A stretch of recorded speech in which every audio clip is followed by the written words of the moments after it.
Hello and welcome to another one of those videos where I talk about updates on the Steam version of Dwarf Fortress coming from Toady1 and KitFox. We have another weekly newsletter from KitFox. This one is covering something that I actually talked about in a relatively recent set of videos from some screenshots that were posted by Meph on Reddit, where I talked about work in progress bridges. So consider this kind of like a more official update on that. Let's get right into it.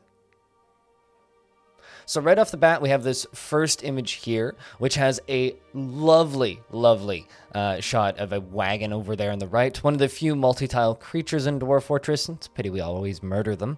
But this is, once again, like just a beautiful little shot of the wagon. I love like all of the details of the wagon. I know some people have been commenting that they're not a huge fan of the perspective where it's directly straight down from up and looking directly flat on the object.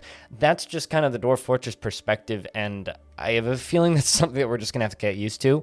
Like that's also the case for the trees and other objects. It's just that is the angle that the camera is at. Yeah, some things are gonna have a slight tilt to them, but that's just the Dwarf Fortress perspective. But the star of the show here is that drawbridge over there on the left. So some of you might remember the screenshot video that I did of all the drawbridges. Well, this is a continuation of that. So in the second image we have here, we actually have a GIF where we can see a dwarf running back and forth and flipping the levers to pull up the drawbridge entirely. Now, of course, this is only the alternative option of use for a drawbridge, putting it over a hole or a river.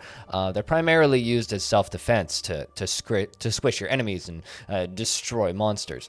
Something else I'd like to point out about this image is there's a whole bunch of fish up there in the top left. Dwarves have a tendency to just kind of like leave fish after they've harvested them, and just leave them kind of strewn about all over. This kind of gives us a very good example of what Dwarf Fortress is actually going to look like when we're playing it, because there's just going to be fish and mussels and dead pieces of animals and bits and pieces and stuff just everywhere. That's just going to happen. Also, I really like the little berry bush right in front of the two levers in that little side room. Overall, I think that the actual look of the drawbridges moving up looks quite smooth, even though it is a very simple animation. I think that they're super clear that they're drawbridges when they're up, and I also would like to highlight the actual little mechanisms that are built into the side of the bridges. I also kind of was worried about this, but I'm less worried about it now, the way that the bridges, because this is actually two drawbridges kind of touching in the middle, the way that they kind of slant down in the middle, actually, I think looks really nice. I don't think it worries me so much. I was very concerned that they would look off with that, but I think that this is relaxing my concerns a little bit. The next image we have here is actually a stone bridge, which is going over a moat. I love kind of the smooth, almost tile look that it has. Again, another lever there off to the right. This is kind of an underground moat, maybe for like a cavern fortress or something.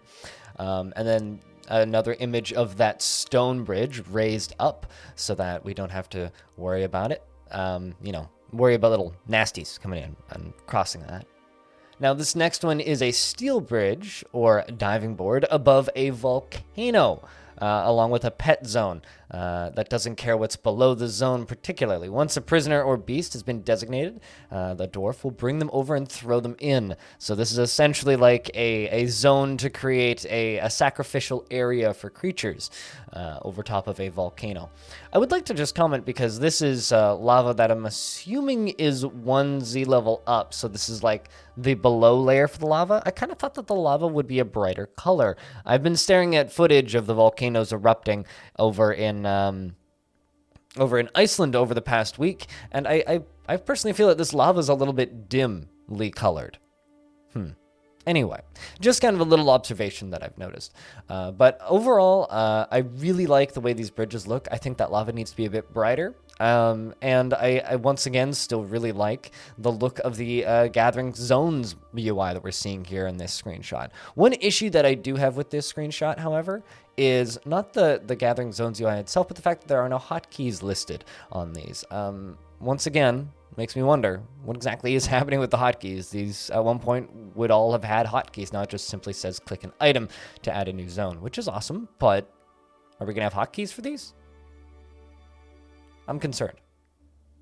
Regardless, thank you very much for watching this video. If you have any thoughts or concerns or comments that you would like to voice, please leave them down in the description.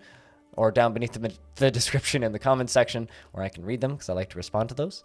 And as always, if you have anything to say, just remember that all of this is a work in progress, like everything in Dwarf Fortress always will be. And thank you very much for watching this video. If you want to support me and my work directly, creating these little videos for you, I have a Patreon. If you want to support the game, you can do that right now over on bay12games.com's Patreon or directly through PayPal. And to the 2 people out there wondering when the game is out, it's coming out when it's done. Tarn Adams is moving currently. There was a blog post on the website very recently where he did mention that he's had both of his vaccinations now, which is very, very good. However, the fact that he's moving right now is very much slowing down things actually getting done. So there is that. Also, hashtag Free Palestine, and please send money over to the respective charities according to Bay 12 Games. I will post links in the description.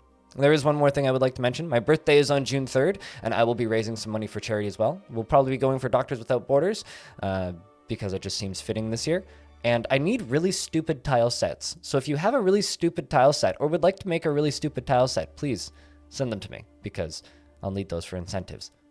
That'll be on June 3rd, so we have a little bit of time. Thank you very much for watching, and I'll see you in the next one.